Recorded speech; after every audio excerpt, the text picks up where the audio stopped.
galera, eu sou Larissa Rezende, sejam muito bem-vindos ao Dimensão Cultural, o lugar no universo onde filmes, séries, livros e games se encontram. E hoje nós vamos embarcar numa viagem pelo mundo do cinema. O cinema é uma das artes mais valorizadas e mais lucrativas que existem. E a gente pode muito bem perceber isso pelo preço do ingresso. Só que nem sempre foi assim. Na verdade, lá atrás, quando o cinema surgiu, ele foi um tanto quanto desvalorizado, além de ter sido criado meio que sem querer.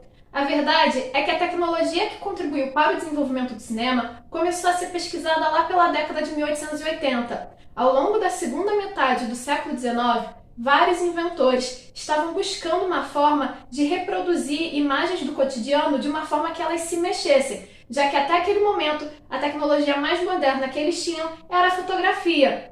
Então, diversos inventores vão começar a pesquisar uma forma de fazer com que essas imagens, com que essas fotos se mexessem, tanto inventores na Europa quanto inventores na América. Mas a autoria do cinema vai ficar por conta dos irmãos Lumière, que foram os primeiros a apresentar ao público um filme. No caso, isso aconteceu em 28 de dezembro de 1895, quando os irmãos Lumière vão projetar alguns filmes pequenos para o público, entre eles A Saída dos Operários da Fábrica Lumière e A Chegada do Trem à Estação, na qual tem aquela famosa lenda de que quando o público viu essa imagem do trem chegando à estação, eles saíram correndo aí da tenda assustados. Apesar de serem considerados os pais do cinema, os irmãos Lumière nunca tiveram a intenção de criar uma nova forma de arte. Na verdade, o que eles desejavam era propagar a sua invenção, o cinematógrafo, que era justamente o aparelho que permitia que essas imagens tivessem movimento. E assim eles vão passar o final do século XIX promovendo apresentações do cinematógrafo, principalmente em 1900, quando eles vão patrocinar apresentações do seu aparelho na Exposição Universal de Paris. Essas exposições universais eram muito comuns nessa mudança de século, na qual serviam para vários países do mundo promoverem suas invenções e as suas inovações culturais. Assim, foi justamente nessa exposição universal que o cinematógrafo e, consequentemente, o cinema foi visto por milhares de pessoas e começou a fazer sucesso. Apesar dos irmãos Lumière não acreditarem no potencial do cinema, eles acreditavam que o cinema não tinha futuro comercial algum, a gente não pode negar que a contribuição deles foi uma das mais importantes para a criação da sétima arte. Assim, inicialmente os filmes foram apresentados em feiras, parques de diversão e teatros de ilusionismo, além de ser apresentados nos grandes centros urbanos em vaudevilles. Vaudevilles era um teatro de variedade onde você tinha um espaço na qual vários artistas iam promover a sua arte, desde lutadores de luta livre até domadores de feras. E geralmente o cinema, os filmes, eles ficavam justamente na porta da tenda desses artistas para promover, para fazer uma propaganda.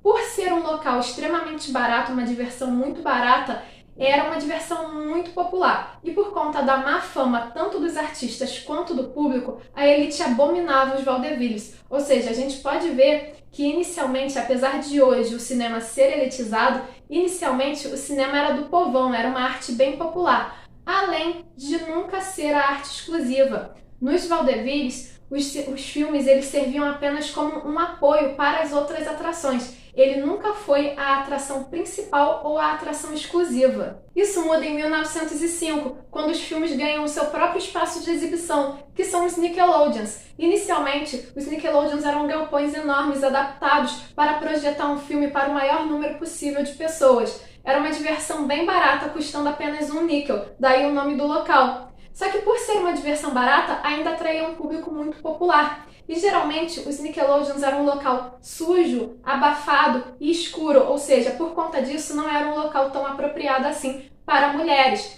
Isso vai começar a mudar alguns anos depois, pois nessa fase dos Nickelodeons o cinema também vai ser profissionalizado, ou seja, as profissões, as funções dentro do cinema passam a ser profissionalizadas e o cinema passa a ser visto assim com uma narrativa mais linear, começando a atrair o público da elite. Esse primeiro momento do cinema, desde o seu surgimento em 1895 até mais ou menos 1915, é conhecido como primeiro cinema. E o primeiro cinema pode ser dividido em duas fases. o cinema de atração, que geralmente eram aqueles apresentados nos vaudevilles, e a era dos Nickelodeons, também conhecido como período de transição.